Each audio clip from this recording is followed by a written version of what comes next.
Hi there, this is Master Waldo with the 100 Years of Gameplay update on my CK2 to EU4 Dutch game. Um, so here we are in 1550, so a little bit more than 100 years gameplay, but close enough. Just recently, the Netherlands, which I officially became in the 1520s, I believe, either late 1510s, 1520s. It's in the after action report if you want more details. Uh, so the Netherlands has just recently taken the entire coast of the channel there, and currently is still overcoming the effects of the overextension and nasty aggressive expansion penalty from that. But it was worth it to finally put England in its place as far as the continent goes. So, the current state of the Netherlands. King Lodewijk, yeah, that's how I'm going to pronounce it. It is currently ruling at the age of 26, has an heir. Lodewijk is a pretty decent king and has a pretty decent heir lined up. So that looks good for the country.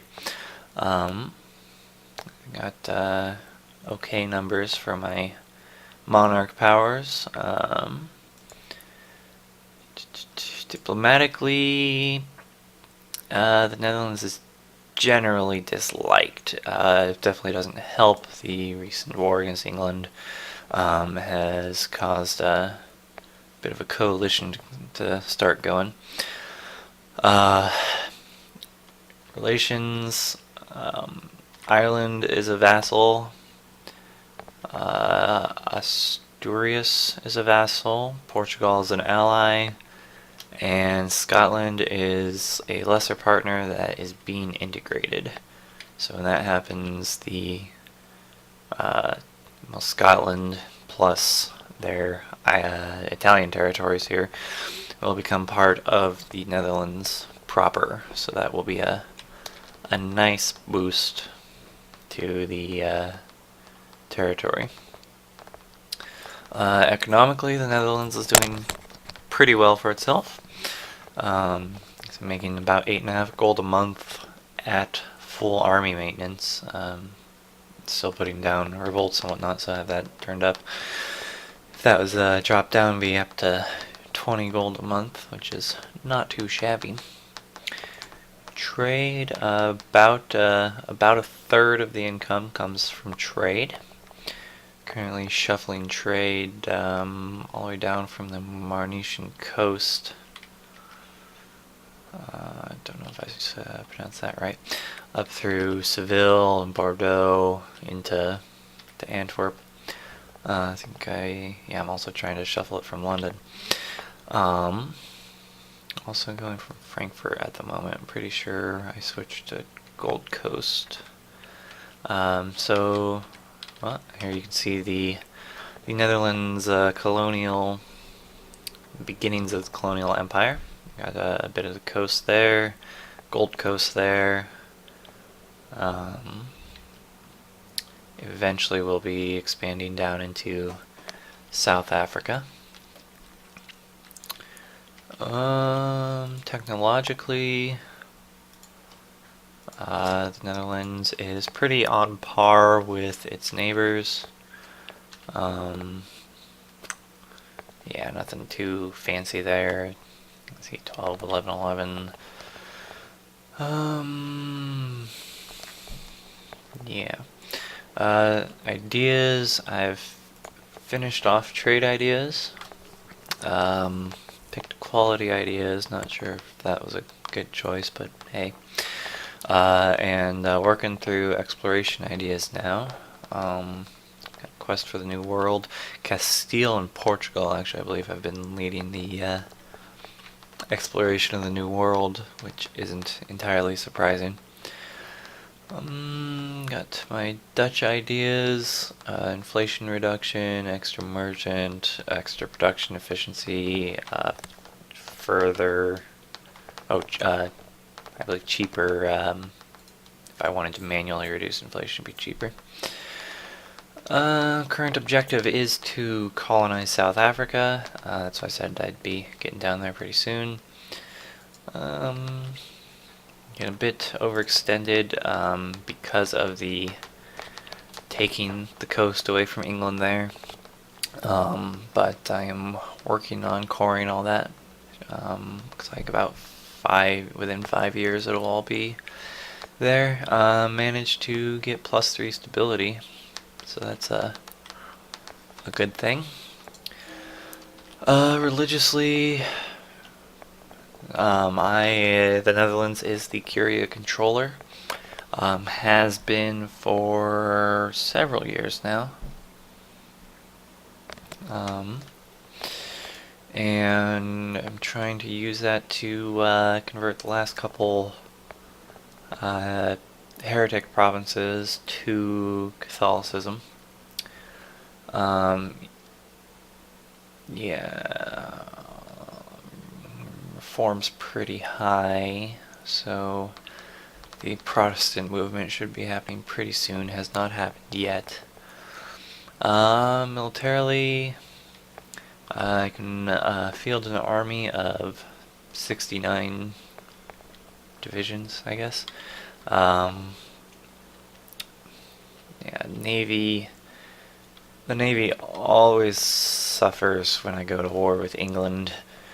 I tend to forget about it, which is probably not good as a Dutch nation. I am trying to remember to keep the Navy up to date. So, some interesting map modes. Well, here, okay, so the rest of the world here.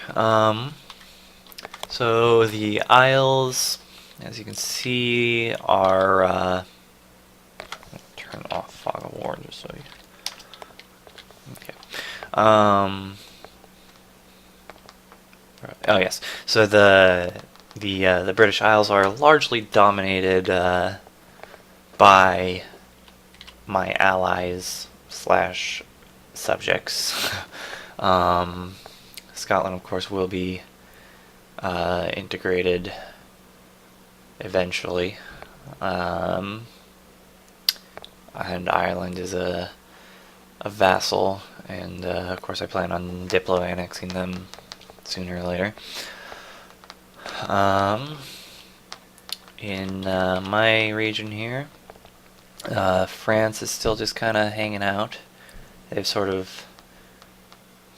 tend to go to war with Aquitaine, take a few territories, lose them again. Been to war with England a couple times, but I don't think they've ever made any gains there.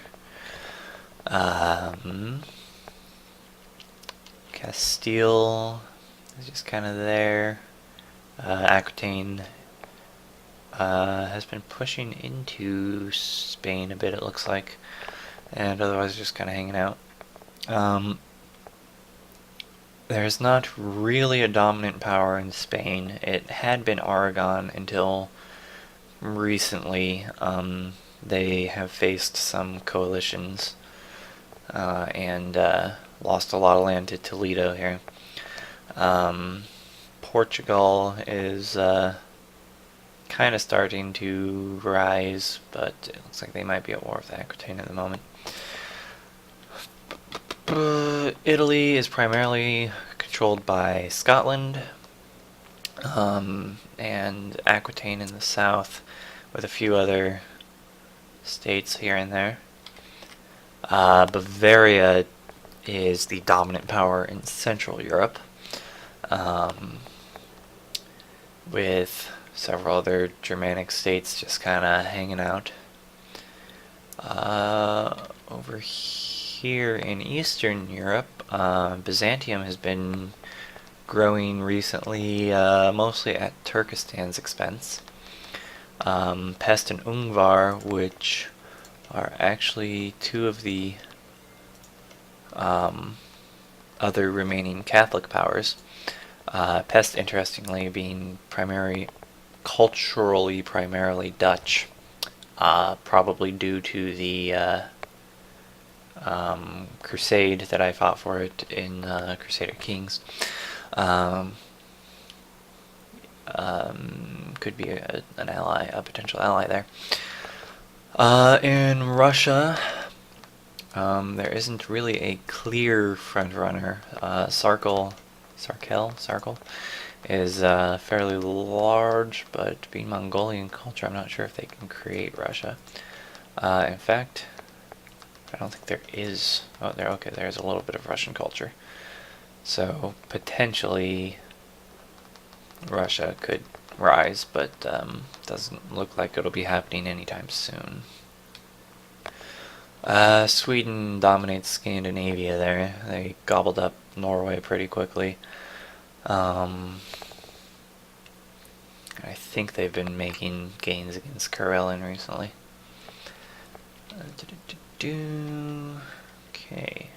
I'm going to turn off incognito so we can view the rest of the world here. In the Middle East, Turkestan is still they still hold the most territory. They seem to constantly be revolting, so I'm not really sure if they are in a good state or not. Georgia, I believe, has been making some gains recently.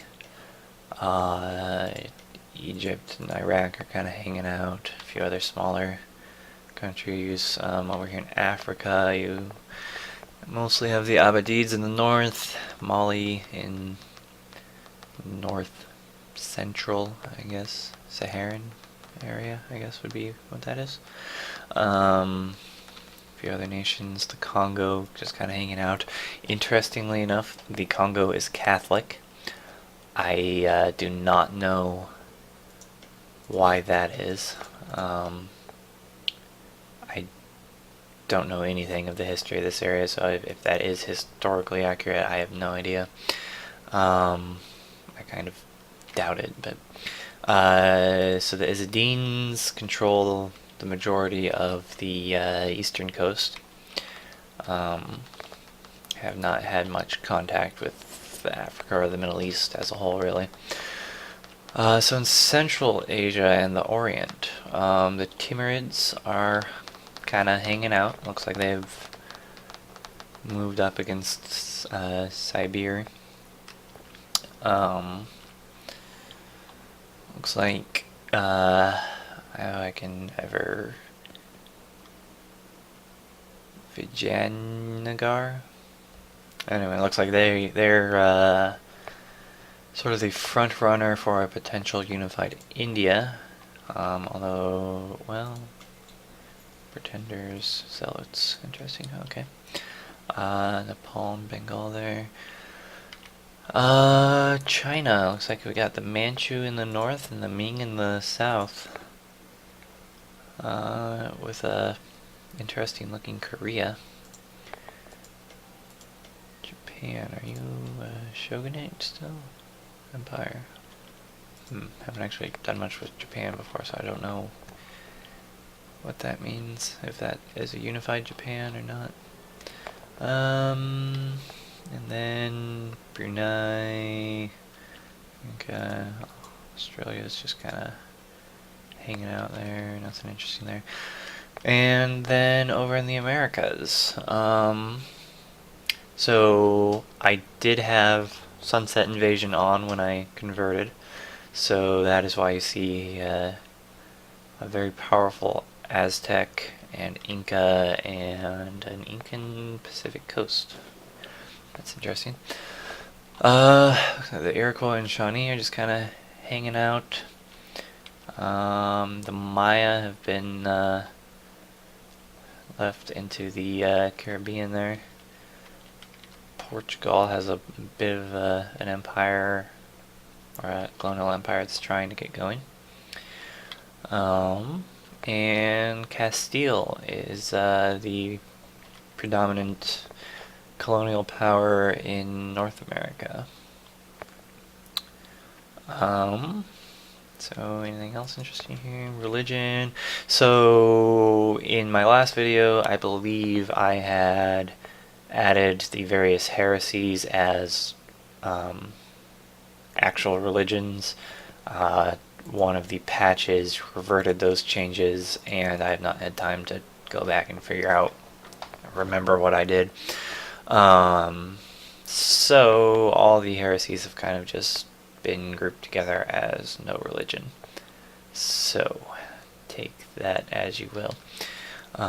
Catholicism is it's doing fairly well in Northern Europe, and of course the Netherlands is kind of taking a place as the unofficial defender of the faith. I haven't declared myself defender of the faith. I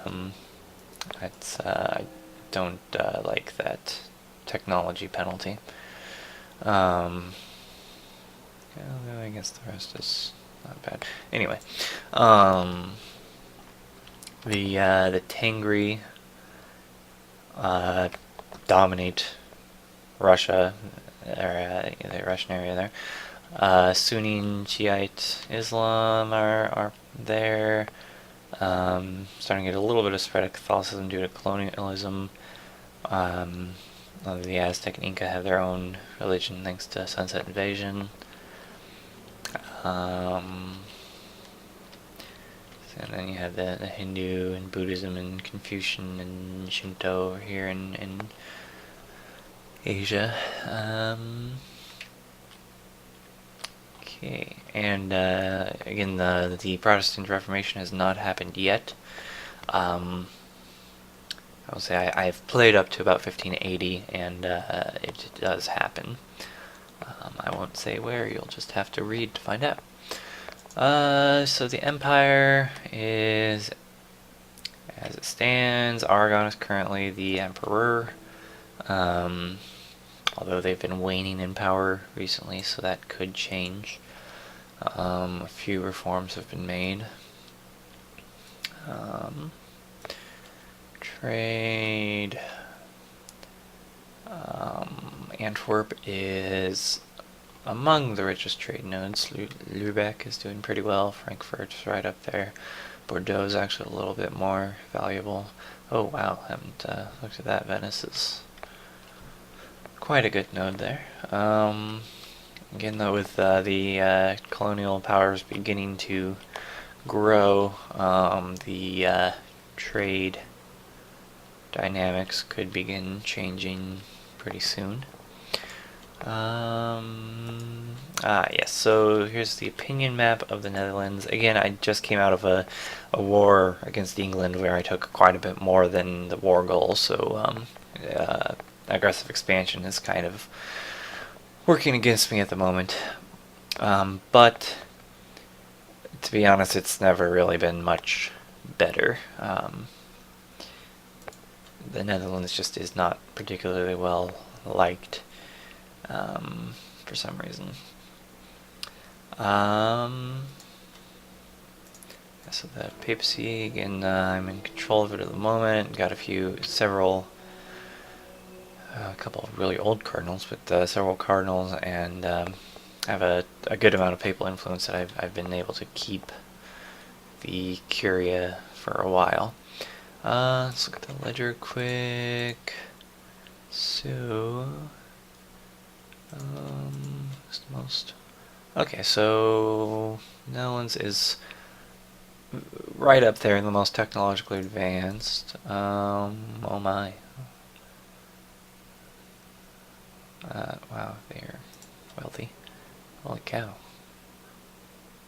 I've never actually looked at this screen, so that's, I don't really know what to think about that. What am I looking for? Alright, so not a lot of Catholic countries. You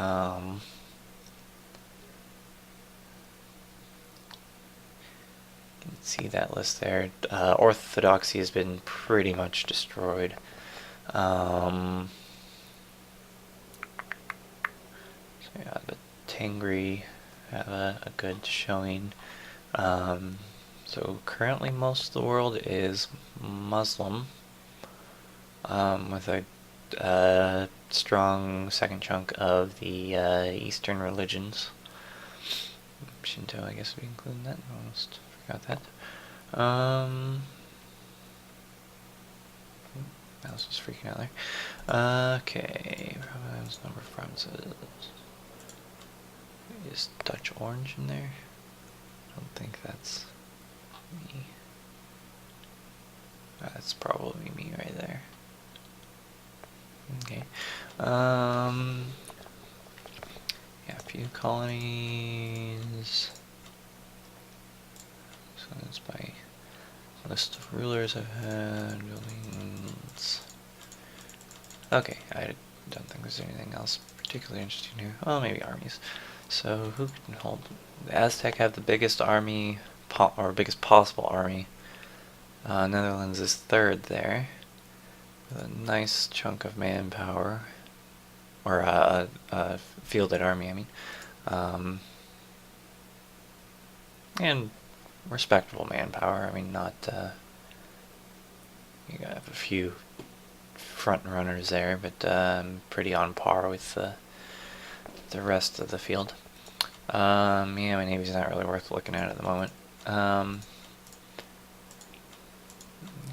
Inflation. Oh, that's. I think that's everything that's interesting. I've got a bit of a coalition going against me. A couple wars going on at the moment, nothing that really concerns the Netherlands. So yeah, that is the 100-year update. Thanks for watching, and thanks for reading. And I will try and do another video like this, maybe at 1600. Probably gonna shoot for 1650. So I will be back then. Bye.